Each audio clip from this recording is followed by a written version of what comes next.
कुछ रखा तो नहीं हो रहा है, आ रहे हैं जा रहे हैं, आ रहे हैं। सब उनको वही उनको परसेप्शन आ गया कि बड़ा इजी है तो मैं ही कमा लूँ, क्या दिक्कत है। मैंने वैसे की, मैंने आप सब कीजिए एक बार, आप थोड़ा करके देख लीजिए, देखते हैं। वो क्यों नहीं आएगी।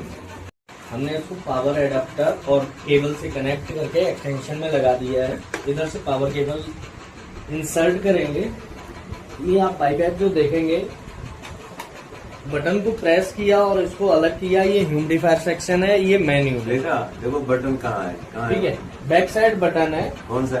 ए वाली? यस सर, ये वाला। आप इसको प्रेस करेंगे तभी लॉक और अनलॉक होगा, वैसे नहीं होगा। दबा के निकल जाए। इसको प्रेस करेंगे और ये अनलॉक कर लेंगे। क्लियर? जैसे पावर बोर्ड नहीं लगाते हो सीरीज पंप में, वैसा ही है। ठीक है जी।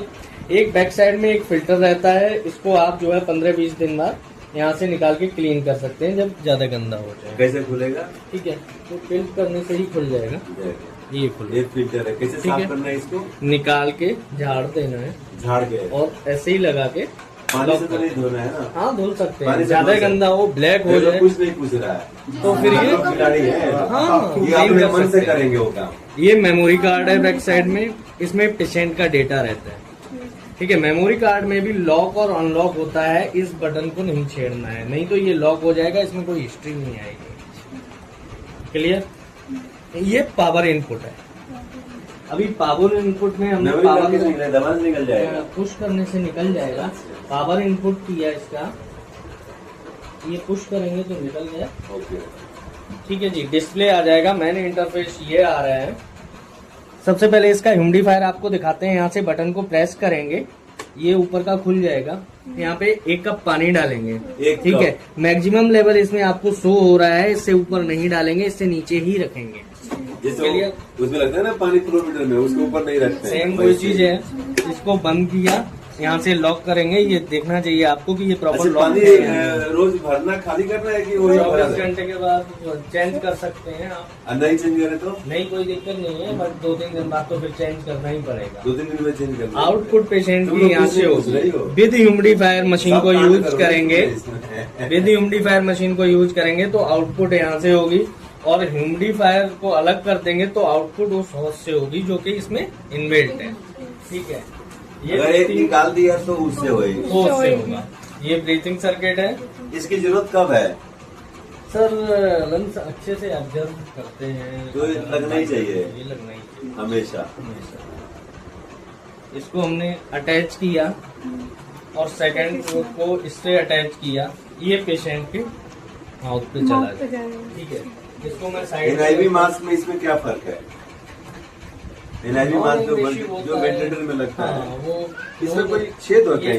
ये ओपन होता है, वो क्लोज होता है। हाँ, एक ओपन कहाँ पे होता है? मैं भी बताऊंगा। ये छेद है क्या? हाँ जी, कहाँ पे? अच्छे बताएंगे। मैं बता देता हूँ। अभी इसको साइड में जो कितना सफल है, ये ओपन होता है, वो क्लोज होता है।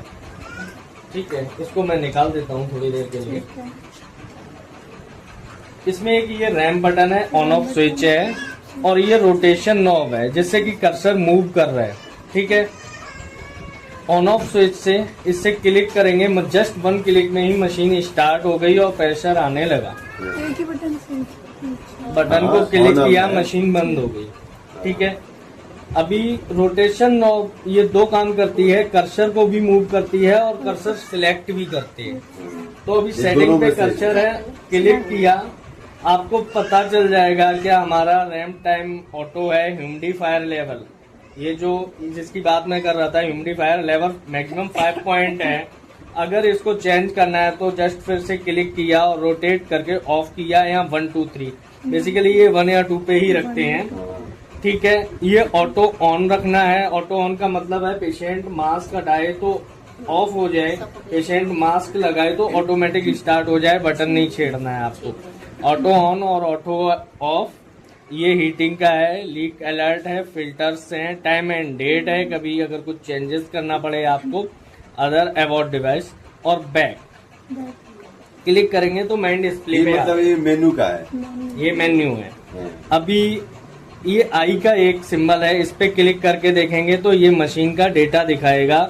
लास्ट नाइट क्या चल रहा था, यूजेज आवर कितने आवर्स आपने कितना यूज चला कर है, लिया नहीं चला, अभी नया ही- AHI क्या है, और इस टाइप से ये लीक वगैरह कितना रहा है, टाइडल मिनट वॉल्यूम कितना है, टाइडल वॉल्यूम क्या रखा है, ये सब चीजें सेट भी कर सकते ये हैं ना? सेटिंग अभी मैं आपको सेटिंग पैरामीटर में ले चलता हूँ। ये चीज यहाँ से आप देख सकते हैं, बैक आ जाएं। अभी क्या है ना, अब मेन चीज आ गई है इसकी सेटिंग्स की।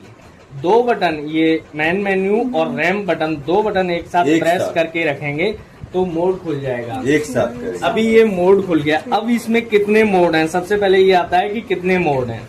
जस्ट एक क्लिक किया और रोटेशन नॉब को रोटेट किया तो सबसे पहला बाईपैप का ST मोड है, सेकंड मोड T है बाईपैप का, थर्ड T वेव्स है, बाईपैप का प्रेशर कंट्रोल मोड है, C पैप है, इतना सारा इसमें A पैप भी है, बाईपैप का स्पॉन्टेनियस भी है, जिसमें जो मोड नहीं था बाईपैप का ऑटो मोड भी है और ST मोड। ये कम से कम 6-7 मोड है। सपोज दैट हमें बाईपैप के ST मोड में किसी पेशेंट को लेना है क्या तो इंडिकेशन है क्लिक- नहीं बता पाएंगे ना? नहीं, वो कौन से मरीज में डिपेंड क्या वो है? डिपेंड करता है आफ्टर वेंटी या लंग्स डिजीज को देखने के बाद। हाँ। डिसाइड करना पड़ेगा, वो आपको decide इंटेंसिविस्ट डिसाइड करेगा, यस सर, वो डॉक्टर ही बता डॉक्टर पाएंगे। ही बता पाएंगे। अभी क्या है, अभी हम ST मोड में इंटर कर गए, रैम्प ऑटो रखेंगे तो मशीन अपने अकॉर्डिंग देखेगी कि लंग्स से क्या एफर्ट मिल रहे हैं, उसके अकॉर्डिंग सेट होगा। हमें सेट करना है 15, 20, 30 तो हम सेट कर देंगे। एक रैम का 1 मिनट टाइम होता है। स्टार्ट अगर रैंप 15 करा तो क्या मतलब है? 15 मिनट। सपोज दैट आपने किसी को 16/8 का प्रेशर दिया है, हाँ। तो 15 मिनट का अगर रैम टाइम है तो आफ्टर 15 मिनट वो 16 का प्रेशर इनहेल होगा। ओके।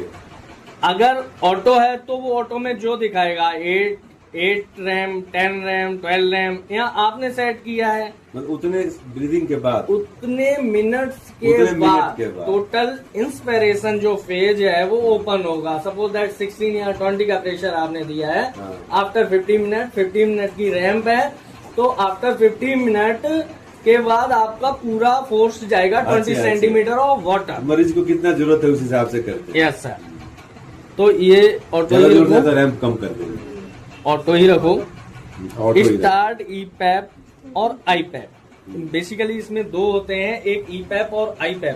दो प्रेशर डॉक्टर साहब बताएंगे आपको, 16/8, 12/6। तो हाँ। जो ज्यादा प्रेशर होता है, सपोज दैट 12/6 है तो 12 आपका IPAP हो गया, और नीचे वाला ईपैप हो गया। इसको जैसे BP है ना, IPAP सिस्टोलिक और डायस्टोलिक, वैसे। EPAP exactly systolic diastolic base पे ही है। वैसे समझाना होता है। EPAP जो जानती है उसी से एग्जांपल देना होता है ना। ये तो आपने- उनके दिमाग में जाएगा। 6 कर दिया और ये 12 हो गया। EPAP IPAP दो आपने सेट कर लिए, अदर कोई आप सेटिंग चेंज नहीं करेंगे। इसके बाद आपको रोटेशन नॉब को रोटेट करके बैक पे आ जाएंगे। जो सेटिंग करेंगे वो आ जाएगा। हाँ, अभी ये सेटिंग सेव हो गई रेस्पिरेटरी है, रेट भी इसमें है, मशीन स्टार्ट कर। रेस्पिरेटरी रेट भी है ना। यस सर, RR भी है। देखो देखो देखो, हवा मार देखो, देखो कितना मार रहा है, देखो। ठीक है, देख रहे हो? अच्छा, इसमें रूम एयर रहता है ना? नहीं इसमें टरबाइन है, ये जो देता है क्या है? टरबाइन है। 21% ऑक्सीजन मिक्सचर है। बंद करेंगे तो यहीं से करेंगे। ये टरबाइन है, इसके अंदर टरबाइन लगा हुआ है तो जो कि एटमोस्फेरिक एयर देता है ना। सक भी करता है, 30% सक ऑक्सीजन- करता है, ऑक्सीजन- 70% सेल्फ जनरेट करता तो है। ऑक्सीजन बनाता है या क्या? और ऑक्सीजन नहीं बनाता है, एयर होता है, बट एयर में 21% ऑक्सीजन मिक्सचर होता ही होता वो तो मालूम है। हाँ। तो वही हुआ ना। हाँ, 21% ज्यादा नहीं देता है। है। नहीं 21%। उससे ज्यादा है तो फिर आपको उससे ज्यादा है तो आप पोर्टेबल ऑक्सीजन कंसंट्रेटर के थ्रू दे सकते हैं, इसमें मिक्स करके। इसमें कनेक्टर नहीं है कोई, बिल्कुल कनेक्टर है। जहाँ आप ऑक्सीजन पोर्ट लगा दें।